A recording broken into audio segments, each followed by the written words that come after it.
அமெரிக்க அதிபர் Donald Trump உலகம் முழுவதுமே ஒவ்வொரு நாளும் தலைப்புச் செய்திகளில் இடம் பிடிக்கக்கூடிய ஒருவராக மாறியிருக்கிறார். இதற்கு முன்பதாக அமெரிக்காவினுடைய எந்த ஜனாதிபதியும் இந்த அளவு செய்திகளில் இடம் பிடித்த வாய்ப்புகளை நம்ம பார்க்க முடியாது. அப்படிப்பட்ட நிலையில அமெரிக்க அதிபர் டொனால்ட் ட்ரம்பை ஈரான் தாக்கி அளிக்கப் போகிறது, அவரை கொல்லப் போகிறது என்கிற ஒரு எச்சரிக்கை காரணமாக தான் பயணித்த ஏர்ஃபோர்ஸ் 1 என்கிற உலகின் மிக பாதுகாப்பான விமானத்தில் பயணிக்காமல் துருக்கியிலிருந்து பிரித்தானியாவை நோக்கி வேறு ஒரு சிறிய ரக விமானத்தில் அமெரிக்க அதிபர் பயணித்திருக்கிறார் என்கிற செய்திகள் இன்றைக்கு வெளியாகி உலகம் முழுவதுமே பாரிய சர்ச்சைகளை தோற்றுவித்திருக்கின்றன. இந்த செய்தியை ஆரம்பத்தில் பார்க்கும்போது என்னடா இது டுபாக்கூர்த்தனமா இருக்குதுங்கிற மாதிரி தான் நமக்கும் தோன்றியது. ஆனால் அதை தேடி பார்க்கிற போதுதான் நியூயார்க் டைம்ஸ், வாஷிங்டன் போஸ்ட், தி கார்டியன் உள்ளிட்ட சர்வதேச செய்தி நிறுவனங்கள் இதை செய்தியாக்கி இருப்பது மட்டுமல்லாமல் இதை தழுவி அசோசியேட்டட் பிரஸ் உள்ளிட்ட இன்னும் பல ஊடகங்களும் இந்த செய்திகளை வெளியிட்டுக் கொண்டிருக்கின்றன. இதற்கு அடிப்படையாக சில சம்பவங்களும் நடந்தேறி இருக்கின்றன. நமக்கெல்லாம் தெரியும், அமெரிக்க அதிபர் டொனால்ட் ட்ரம்ப் கடந்த சில மாதங்களுக்கு முன்பதாக மத்திய கிழக்கினுடைய சவுதி அரேபியா, UAE, கத்தர் உள்ளிட்ட நாடுகளுக்கு ஒரு விஜயத்தை மேற்கொண்டிருந்தார். அந்த நேரத்தில் இந்த நாடுகள் எல்லாமே அமெரிக்காவில் தாங்கள் புதிதாக சில இன்வெஸ்ட்மெண்ட்களை பண்ண போறோம் அப்படிங்கிற அறிவிப்புகளை விடுத்திருந்தாங்க. ஒவ்வொரு நாடுகளும் 2 ட்ரில்லியன் அளவுக்குண்டான முதலீடுகளை செய்வதாக அறிவித்திருந்தன. இந்த நிலையில அமெரிக்க அதிபருக்கு ஒவ்வொரு நாட்டினுடைய அதிபர்களும் பரிசு பொருட்களை வழங்குகிற போது கத்தருடைய அதிபர் அவர் பயணிப்பதற்காகவே 400 மில்லியன் அமெரிக்க டாலர்களை விட பெறுமதி வாய்ந்த ஒரு பாரிய விமானத்தையே அன்பளிப்பு செய்தார். இந்த விமானம் ஏர்ஃபோர்ஸ் 1 ஆக அமெரிக்க அதிபருடைய பறக்கும் ஒயிட் ஹவுஸாக பயன்படுத்தக்கூடிய ஒரு விமானமாகத்தான் வழங்கப்பட்டிருந்தது. இந்த விமானத்தை தான் அமெரிக்க அதிபர் டொனால்ட் ட்ரம்ப் பிற்பட்ட நாட்கள்ல மற்ற நாடுகளுக்கு பயணிக்கும் போது தன்னுடைய பயணத்திற்கான விமானமாகவே பயன்படுத்தி வந்தார். இந்த விமானத்தில் தான் துருக்கியில் நடைபெற்ற நேட்டோ மாநாட்டுக்கு அங்காராவிலையும் போய் இறங்கி இருந்தார். அங்காராவில் நேட்டோ மாநாடு நடைபெறுகிறது. மாநாடு முடிந்ததற்கு பிறகு வளமை போன்று அமெரிக்க அதிபர் டொனால்ட் ட்ரம்ப் தன்னுடைய ஏர்ஃபோர்ஸ் 1 விமானத்தில் ஏறுகிறார். மக்களை நோக்கி, பத்திரிகையாளர்களை நோக்கி கையசைக்கிறார். கையசைத்ததற்கு பிறகு விமானத்துக்குள்ள அவர் நுழைஞ்சிடுறாரு.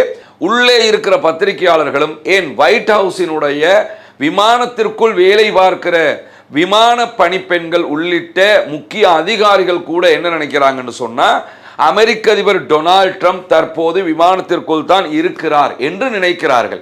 இப்படியான சூழல்ல தான் விமானத்தில் கேட்டரிங் பாக்ஸ் ஒன்று உள்ளே கொண்டு வரப்படுகிறது. அதாவது விமானத்தில் பயணிக்கக்கூடியவங்களுக்கு உணவு கொடுப்பாங்களா இல்லையா, அந்த உணவு கொடுக்கறதுக்காக கேட்டரிங் சர்வீஸில் இருந்து வரக்கூடிய பெரிய கண்டெய்னர் பாக்ஸ் அது. அந்த பாக்ஸ் ஒன்று உள்ளே கொண்டு வரப்பட்டதாகவும் அந்த பாக்ஸுக்குள்ள பத்திரமாக அமெரிக்க அதிபர் டொனால்ட் ட்ரம்ப் இடம் மாற்றப்படுகிறார். பிறகு அந்த பாக்ஸ் கண்டெய்னர் விமானத்திலிருந்து மீண்டும் தரையிறக்கப்பட்டு இன்னொரு விமானத்திற்கு மாற்றப்படுகிறது. அந்த விமானத்திற்குள் அமெரிக்க அதிபர் டொனால்ட் ட்ரம்ப் பாதுகாப்பாக பிரித்தானியாவை நோக்கி பயணித்தார் என்றும், முதலாவதாக அமெரிக்க அதிபர் டொனால்ட் ட்ரம்ப் பயணித்த சிறிய ரக அமெரிக்க இராணுவத்துக்கு சொந்தமான மிக பாதுகாப்பான விமானம் பிரித்தானியாவிலே தரையிறங்குகிறது. இரண்டாவதாக அமெரிக்க அதிபர் தொடர்ந்து பயணிக்கிற வளமையான பயணங்களுக்கு பயன்படுத்துகிற ஏர்ஃபோர்ஸ் 1 விமானம் பிரித்தானியாவில் தரையிறங்குகிறது. ஏர்ஃபோர்ஸ் 1 விமானத்தை பொறுத்தவரையில் அது ஒரு ஏமாற்று விமானமாகத்தான் இந்த பயணத்தின் போது பயன்படுத்தப்பட்டிருக்கிறது என்கிற செய்திகள் வெளியாகி இருக்கிறது. அப்படி என்ன நடந்துவிட போகிறது அப்படின்னு நம்ம யோசிச்சோம் என்று சொன்னா, அமெரிக்க அதிபர் டொனால்ட் ட்ரம்ப் அங்காராவில் இருந்து பிரித்தானியாவை நோக்கி பயணிக்கிற போது ஈரான் அல்லது ஈரானுடைய ப்ராக்சிஸ் அமைப்புகள், ப்ராக்சிஸ் அமைப்பாக இருந்தால் அது ஹவுதீஸாக இருக்கலாம், அல்லது ஹிஸ்புல்லாக்களாக இருக்கலாம், அல்லது ஈராக்கில் இருக்கிற கதாயிப் ஹிஸ்புல்லாவாக இருக்கலாம், PMF ஆக இருக்கலாம், அவர்களுக்கு உடந்தையாக இருக்கக்கூடிய, அவர்களோடு இணைந்து பணியாற்றக்கூடிய அமைப்புகளைச் சேர்ந்த யாராவது ஏவுகணை தாக்குதல் நடத்த இருக்கிறார்கள் அல்லது அதையொட்டிய ஏதோ ஒரு தாக்குதல் அமெரிக்க அதிபரை நோக்கி நடத்த இருக்கிறார்கள் என்கிற செய்திகள் தெரிவிக்கப்பட்டிருக்கிறது. அதனால் தான் இப்படி ஒரு பாதுகாப்பான ஏற்பாட்டை அமெரிக்காவினுடைய பாதுகாப்பு துறை உளவு தகவல்களை வைத்து செய்திருக்கிறது என்று சொல்லி இன்றைக்கு வாஷிங்டன் போஸ்ட் உள்ளிட்ட மிக முக்கியமான சர்வதேச ஊடகங்கள் வெளியிட்டிருக்கக்கூடிய செய்திகளில் இது தெரிவிக்கப்பட்டிருக்கிறது. வாஷிங்டன் போஸ்ட் வெளியிட்டிருக்கக்கூடிய தகவல் பிரகாரம் அமெரிக்க அதிபர் டொனால்ட் ட்ரம்ப் அங்காராவில் இருந்து பிரித்தானியாவை நோக்கி பயணிப்பதற்காக பயன்படுத்தப்பட்ட விமானம் C-32A என்கிற அமெரிக்க ராணுவத்துக்கு சொந்தமான விஐபிக்கள் பயன்படுத்தக்கூடிய மிக உச்சகட்ட பாதுகாப்பை கொண்ட ஒரு விமானம் என்று சொல்லப்படுகிறது. அந்த விமானத்தில் தான் அவர் பிரித்தானியாவை நோக்கி போயிருக்கிறாரு.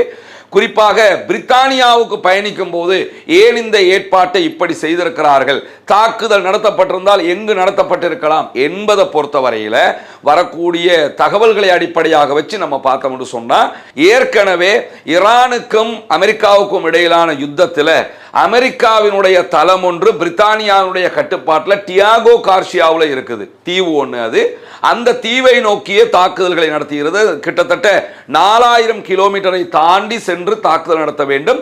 அவ்வளவு தூரத்திற்கு ஈரான் தாக்குதலை நடத்தி இருந்தது.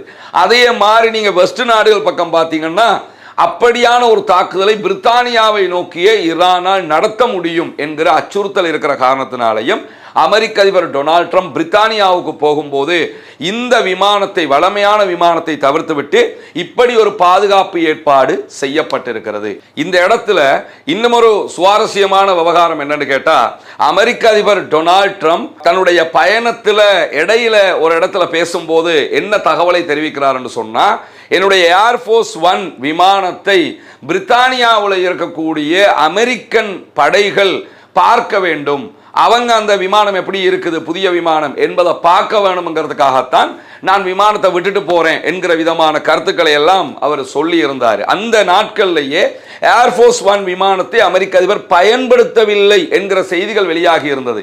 ஆனால் இப்படித்தான் அவருடைய பாதுகாப்புக்காக மாற்று வழி ஒன்று பயன்படுத்தப்பட்டிருக்கிறது என்கிற செய்திகள் தற்போதுதான் வெளியாகி இருக்கிறது. நியூயார்க் டைம்ஸினுடைய செய்திகளை மேற்கோள் காட்டியிருக்கக்கூடிய தி கார்டியன் இந்த அச்சுறுத்தல்கள் ஈரானுடைய ப்ராக்சிஸ் அமைப்புகள்கிட்ட இருந்துதான் வந்திருக்கிறது என்று சொல்லி இருக்கிறார்கள்.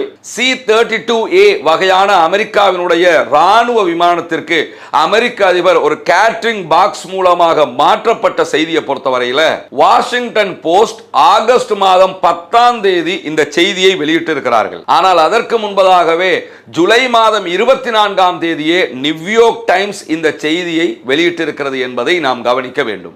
எது எப்படி போனாலும் அமெரிக்க அதிபர் டொனால்ட் ட்ரம்ப் மீது ஒரு அச்சுறுத்தல் இருக்கிறது என்கிற செய்திகள் தற்போது வெளிவந்து கொண்டே இருப்பதை நம்ம பார்க்க முடியும். அந்த செய்திகளுடைய ஒரு தொகுப்பாகத்தான் இந்த செய்தியை நாம் உங்களுக்கு மத்தியிலே கொண்டு வந்து சேர்த்திருக்கிறோம். வரக்கூடிய உண்மை செய்திகளை உடனுக்குடன் உங்களோடு பகிர்ந்து கொள்வதற்கு தயாராக இருக்கிறோம். சுந்தோஸ் முகமது இம்தியாஸ் என்ற எனது யூடியூப் சேனலை சப்ஸ்கிரைப் செய்யுங்கள்.